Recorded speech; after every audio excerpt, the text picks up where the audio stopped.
भाजपच्या सर्व आमदार आणि खासदारांनी 8 नोव्हेंबर ते 31 डिसेंबर या कालावधीतल्या बँक खात्यातल्या व्यवहारांची माहिती भाजप अध्यक्ष अमित शाह यांच्याकडे देण्याचे पंतप्रधानांचे आदेश।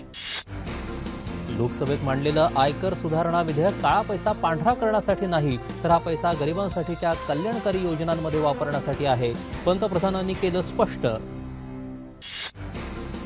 रोकड रहित व्यवहाराला प्रोत्साहन देण्यासाठी सर्व भाजपा खासदारांनी आपल्या मतदारसंघातील व्यापाऱ्यांना डिजिटल व्यवहारांकरता उद्युक्त करावं, भाजप अध्यक्ष अमित शाह।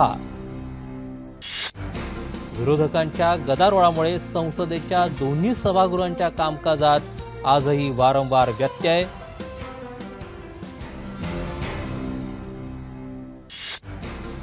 जम्मू काश्मीरमधल्या सांबा जिल्ह्यात सुरू असलेल्या चकमकीत सीमा सुरक्षा दलाच्या जवानांनी 3 दहशतवाद्यांना घातलं कंठस्नान। जम्मू काश्मीरात नागरोटा इथं झालेल्या चकमकीत लष्कराचे 2 जवान जखमी, शोध मोहीम सुरू।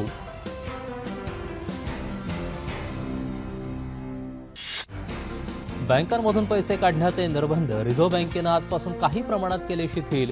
चालू चलनातली कितीही रक्कम आपल्या खात्यात भरली तर तितकीच रक्कम काढता येणार।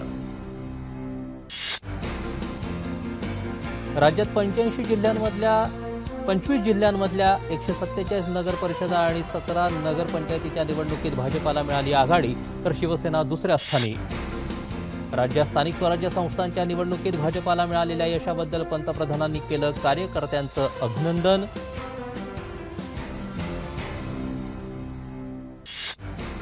नगर परिषद आणि नगरपंचायत निवडणुकीत भाजपा क्रमांक 1चा पक्ष म्हणून पुढे आला।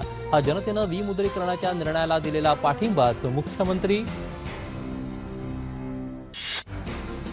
बिल्डर आणि विकासक यांच्याबद्दलच्या तक्रारीसह इतर गुन्ह्यांचा तपास करणारी यंत्रणा तातडीनं उभारण्याचे मुंबई उच्च न्यायालयाचे मुंबई पोलीस आयुक्तांना आदेश। अमेरिकेत ओहायो इथल्या विद्यापीठ परिसरात एका माथेफिरूनं केलेल्या हल्ल्यात 11 जण जखमी, त्यातल्या एकाची स्थिती गंभीर, सुरक्षा दलानं हल्लेखोराला केलं ठार।